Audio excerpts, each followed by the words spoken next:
Você teria coragem de confessar o que esses usuários do Reddit tiveram?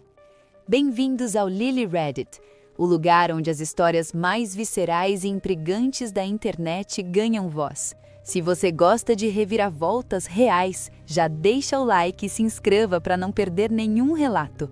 Pegue sua pipota, porque o caso de hoje vai te deixar pensativo. Vamos começar? A caridade da minha vizinha tinha cheiro de lavanda fresca e filtros de Instagram. Mas as intenções dela federam a pólvora e desespero desde o momento em que ela pisou na minha sala. Eu achei que ela queria me ajudar a dormir.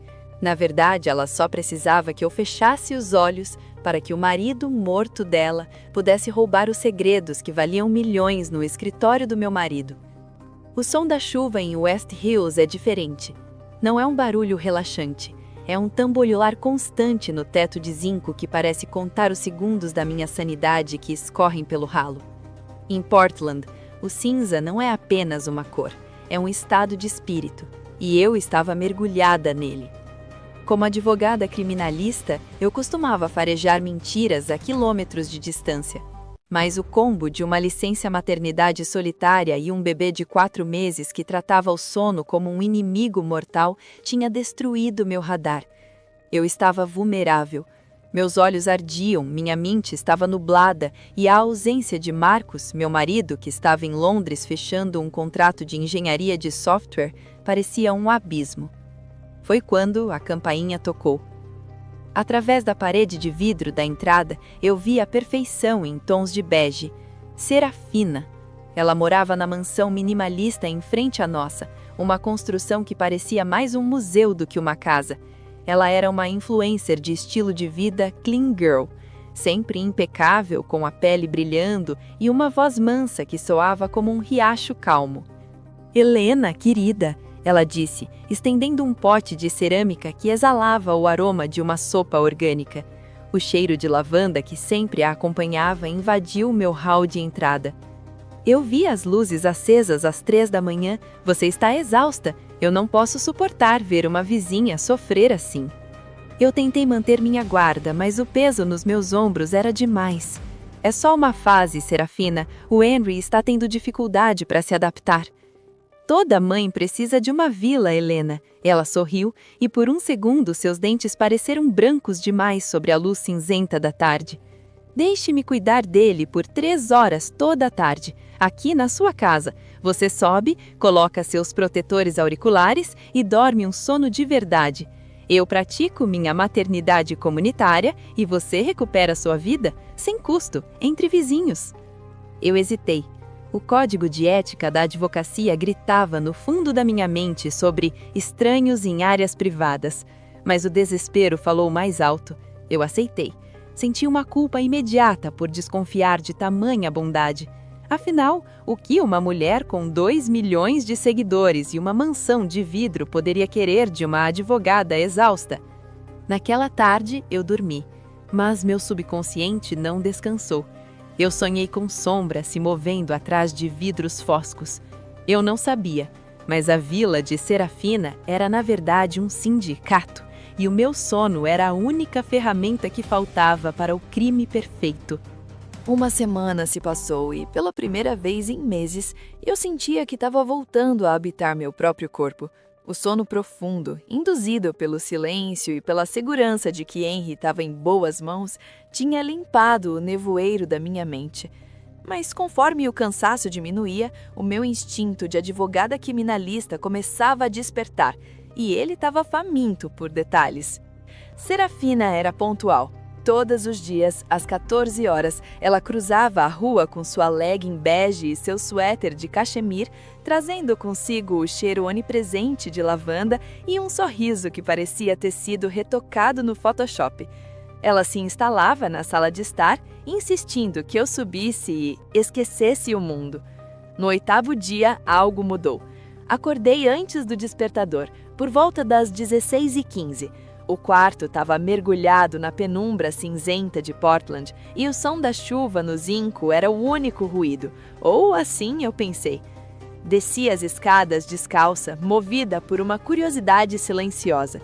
Eu não queria interromper a paz da Serafina, Mas ao chegar ao corredor que dava para o escritório de Marcos, notei que a porta que eu sempre deixava entreaberta estava fechada. Marcos é um engenheiro de software de alto nível. O escritório dele não é apenas um lugar para pagar contas, é um bunker tecnológico com servidores seguros e documentos confidenciais de clientes que valem milhões. Ele sempre foi paranoico com segurança, e eu respeitava esse espaço. Esperei no corredor. Não ouvi o Henry chorar, não ouvi o som de brinquedos. O que eu vi foi um clique rítmico, seco e rápido. O som de um teclado mecânico sendo operado em alta velocidade. Fiquei paralisada. Serafina me disse que passava o tempo praticando mindfulness enquanto o bebê dormia no berço portátil.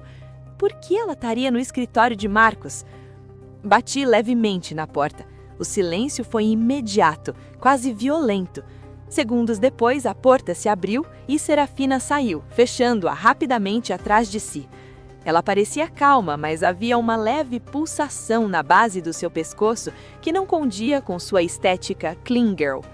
"Oh, Helena, você acordou cedo", disse ela, sua voz mansa como seda.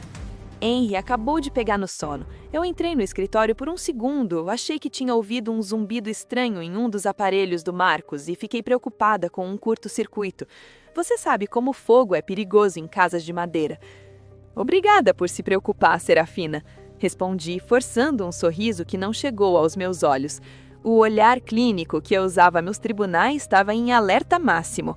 A mentira dela tinha o cheiro daquela lavanda, doce demais para esconder algo podre por baixo. Ela foi embora logo depois, alegando que tinha uma live sobre autocuidado para gravar. Assim que a porta da frente se fechou e eu a vi cruzar a rua sob seu guarda-chuva transparente, voltei direto para o escritório. Abri a porta e acendi as luzes. Aparentemente tudo estava em ordem, mas então eu vi. No centro do tapete de lã branca, perto da mesa principal, havia uma marca. Era uma mancha de lama fresca, escura e pesada, típica do solo úmido de West Hills. Mas não era uma mancha qualquer. Era a marca clara de uma sola de bota masculina. Aproximei-me e senti meu estômago dar um solavanco. Era um tamanho grande, provavelmente 44. Marcos calça 42 e ele estava em Londres há 2 semanas. Serafina calça no máximo 36 e estava usando sapatilhas limpas. Não havia chovido dentro de casa e eu não recebi entregas. Olhei para a mancha de lama e depois para a janela de vidro do chão até o teto que dava para a mansão de Serafina e lá estava ela, através do vidro, acenando para mim com uma mão enquanto a outra segurava o celular. A caridade dela tinha cheiro de lavanda, mas aquele rastro de lama no tapete fedia a invasão. Alguém esteve no escritório do meu marido enquanto eu dormia. Alguém que Serafina deixou entrar. Alguém que ela estava escondendo atrás da sua máscara de vidro. Naquela noite, não dormi. Fui até o sótão e peguei uma caixa que Marcos mantinha escondida. Dentro havia um urso de pelúcia vintage, um presente de família que eu entendia colocar no quarto do Henry. Mas ele precisava de uma reforma. Passei a madrugada adaptando um microfone de alta sensibilidade e uma pequena câmera térmica que Marcos usava para inspecionar servidores, escondendo-a perfeitamente no olho de vidro do urso. O jogo tinha mudado. Serafina queria a maternidade comunitária? Pois bem, eu ia dar para ela o que ela queria, uma audiência completa. Na tarde seguinte, eu não era mais a mãe exausta e vulnerável. Eu era a advogada criminalista montando uma armadilha. Coloquei o urso de pelúcia em uma prateleira alta no escritório de Marcos, posicionando-o de forma que o olho de vidro, agora uma lente térmica, tivesse uma visão clara da mesa e do servidor principal. Quando Serafine chegou às 14 horas, com seu habitual suéter de cachemire e uma torta de mirtilo feita com amor, eu a recebi com o meu melhor sorriso de cansaço fingido. "Você é um anjo, Serafine. Vou subir agora. Acho que hoje vou dormir às 3 horas direto." "Vá, querida. O mundo pode esperar. O Henry e eu vamos ficar aqui na sala meditando", ela disse, acariciando o topo da cabeça do meu filho com uma delicadeza que agora me causava náuseas. Subi as escadas, fechei a porta do meu quarto e liguei o iPad. Conectei os fones de ouvido e abri o aplicativo de vigilância. Por 10 minutos, o áudio captou apenas o silêncio da casa, interrompido pelo som rítmico da chuva no zinco. Então, ouvi a porta do escritório se abrir. A imagem térmica no meu tablet brilhou em tons de laranja e amarelo. Uma silhueta humana entrou no escritório. Mas não era Serafine. O rastro de calor era de alguém muito mais alto, com ombros largos. Pelo áudio, ouvi o som que eu já esperava, o zumbido metálico de um scanner de alta velocidade. Eles não estavam apenas olhando os documentos, estavam digitalizando o projeto de criptografia em que Marcos trabalhava há 2 anos. Onde ela está? Uma voz rouca e baixa ecoou pelos meus fones. Lá em cima, apagada. A voz de Serafine, fria como o gelo de Portland, respondeu: Temos pouco tempo hoje. Marcos ligou. Ele volta em 2 dias. Precisamos terminar o espelhamento do servidor hoje. E o código do cofre? Não é a data de nascimento dela. Eu tentei, disse Serafine. Tente a coordenada geográfica do primeiro projeto dele em Seattle. Ele é sentimental com essas coisas. Meu coração disparou. A silhueta térmica sentou-se na cadeira de Marcos. Eu estava vendo um fantasma. Aquela voz, eu a reconhecia de jornais e arquivos de casos antigos. Era Julian Vane, o marido de Serafine, o homem que todos acreditavam ter morrido em um acidente de barco 2 anos antes, após ter acusado de um esquema de pirâmide que roubou 50 milhões de investidores. Ele não estava morto. Ele estava escondido na mansão de vidro em frente à minha casa, operando nas sombras enquanto a esposa influencer mantinha a fachada de viúva resiliente no Instagram. Por que diabos você trouxe o bebê para cá hoje de novo? Julian grunhiu. O som de papéis sendo enviados era constante. A bebê é o nosso escudo social, Julian, Serafine respondeu, e eu pude ouvir o sorriso de sociopata na voz dela. Se algum vizinho olhar ou se a polícia passar por algum motivo, verão apenas a vizinha gentil cuidando de uma criança. Ninguém suspeita de uma mulher com um bebê no colo. Ele é o nosso passe livre. Eu senti uma onda de puro terror. Eles estavam usando o meu filho como um acessório para um crime de espionagem corporativa e lavagem de criptomoedas. Serafine não postava no Instagram que toda mãe precisa de uma vila por caridade. Ela precisava da minha casa para usar o servidor seguro do Marcos, que era indetectável para as autoridades que ainda caçavam Julian. Assim que Marcos chegar, fazemos o assalto simulado, disse Julian, com uma frieza que me fez tremer. Levamos os discos rígidos físicos para garantir que não fiquem rastros do espelhamento. Se a advogada acordar e atrapalhar... Bem, acidentes acontecem em casas com escadas molhadas. Apenas foque no código, Julian. Serafine cantarolou. Eu cuido da Helena. Eu tenho a faca de cerâmica na bolsa. Não apitem detectores, caso precisemos sair rápido. Eu desliguei o áudio. Minhas mãos tremiam tanto que quase deixei o iPad cair. Eu tinha o áudio, tinha a imagem térmica, mas eles estavam com o meu filho no andar de baixo. Eu não podia simplesmente descer e confrontá-los. Julian estava armado e Serafine tinha uma faca. Eu precisava ser mais inteligente. Precisava usar o que West Hills tinha de mais caro e perigoso contra eles. A ilusão da privacidade. Olhei pela janela para a mansão de vidro deles. Estava vazia, brilhando sob a chuva. Mas o segredo que ela escondia estava agora na minha sala de lazer, ameaçando a única coisa que importava para mim.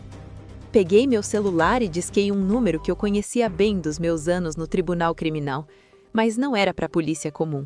Era para o meu contato na unidade de intervenção tática. Temos um código 1031 em andamento. Invasão, refém e um alvo federal que devia estar morto. O jogo de Clean Girl de Serafine estava prestes a ser manchado de sangue. O relógio tático na minha mente começou a contar. Em West Hills, o silêncio é uma comodidade cara, mas naquele momento ele era a minha maior arma. Eu tinha exatamente 20 minutos antes que a equipe de intervenção chegasse e, possivelmente, antes que Marcos cruzasse o portão, tornando-se um alvo móvel para Julian. Eu não podia descer as escadas. A madeira rangia e a audição de Julian estaria em alerta máximo. Mas eu conhecia esta casa melhor do que qualquer planta técnica. Eu ajudei a desenhá-la. Fui até o fundo do meu closet e abri o pequeno alçapão que dava acesso ao duto de manutenção lateral. É um espaço apertado, projetado para reparos de fiação, que desce diretamente para um painel falso atrás da estante do quarto do bebê, adjacente à sala. Enquanto eu me arrastava pelo duto, ouvi o som que me gelou a alma. Serafina começou a cantar.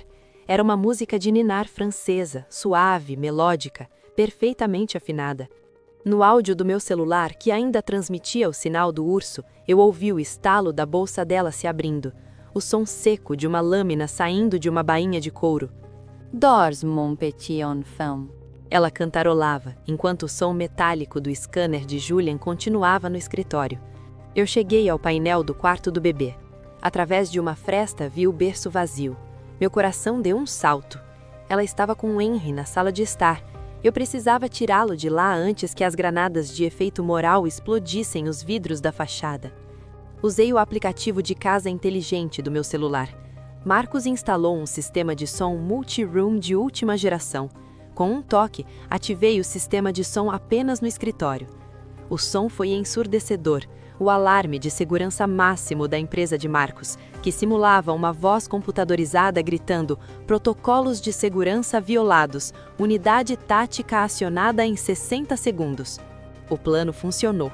Ouvi o barulho de Julian derrubando a cadeira no escritório. "O que é isso? Serafina, você disse que o alarme estava desativado", ele gritou, a voz transbordando pânico. Ele estava, deve ser um backup remoto. Serafina gritou de volta, sua voz finalmente perdendo a doçura e revelando a aspereza de uma criminosa acuada. No caos do barulho, eu saí do painel e deslizei para a sala de estar por trás do sofá. Henry estava em seu bouncer eletrônico, alheio ao drama, olhando para as luzes que piscavam. Serafina tinha corrido para a porta do escritório para falar com Julian. Foi à minha janela. Em 3 passos silenciosos, peguei o Henry. Ele soltou um pequeno balbúcio, mas eu o apertei contra o meu peito e corri de volta para o duto lateral. Quando Serafina se virou, a sala estava vazia. "Helena!" ela gritou, e o som não era mais de uma vizinha prestativa, era o grito de uma loba que percebeu que a armadilha se fechou.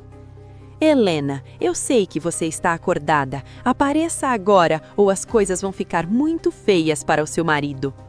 Eu já estava de volta no andar de cima, trancada no quarto de pânico que Marcos insistiu em construir, uma sala blindada escondida atrás da parede do nosso quarto. Coloquei o Henry no chão, seguro, e peguei o microfone do sistema de som da casa. Minha voz ecoou por todos os alto-falantes da mansão, fria e amplificada. "O problema de vigiar as pessoas através de paredes de vidro, Serafina, é que eu também consigo ver o que você esconde nas sombras. A SWAT está no seu portão. Julian, seu atestado de óbito está prestes a ser cancelado por uma sentença de prisão perpétua. Fiquem longe do meu escritório." Lá fora, a chuva de Portland foi cortada pelo brilho ofuscante dos holofotes táticos. O reflexo azul e vermelho começou a dançar freneticamente nas janelas de vidro de fundo a teto. Eu assisti pelas câmeras de segurança externas. A equipe de elite não perdeu tempo. Eles não bateram na porta. Em West Hills, a lei entra com precisão cirúrgica. As janelas frontais da mansão de Serafina, a casa de vidro perfeita, explodiram para dentro sobre o impacto das granadas de som. Eu vi Serafina ser jogada ao chão. O suéter bege, símbolo de sua estética clean girl, ficou manchado pela lama preta que ela mesma trouxe para dentro de minha casa. Julian tentou fugir pelos fundos, mas foi interceptado por 3 agentes. Ele estava armado, mas não teve coragem de disparar. A máscara de invencibilidade deles estilhaçou junto com o vidro. A cena final foi visualmente poderosa. Serafina, algemada, os cabelos loiros desfeitos e colados ao rosto pela chuva, foi escoltada para a viatura. Ela olhou para cima, para minha janela. Eu estava lá, segurando o Henry, iluminada pelo brilho das luzes da polícia. Ela não era mais uma influenciadora. Ela era apenas uma fraude em busca de um alicerce que nunca foi dela. Marcos chegou 20 minutos depois, escoltado pela polícia. O abraço dele foi o único calor que senti naquela noite úmida. O urso espião foi entregue como prova federal. Os arquivos que eles tentaram roubar estavam protegidos por uma camada de criptografia que Julian nunca teria tempo de quebrar. Na manhã seguinte, West Hills estava silenciosa novamente. O cheiro de lavanda havia desaparecido, substituído pelo cheiro de ozônio e chuva limpa. A mansão em frente agora tinha tábuas de madeira nas janelas quebradas. Eu aprendi que a vila que as pessoas falam nem sempre é feita de amigos. Às vezes a vila é apenas um teatro de sombras, mas enquanto eu tiver meu instinto, meu urso de pelúcia e a verdade ao meu lado, as paredes de vidro da minha vida nunca serão quebradas.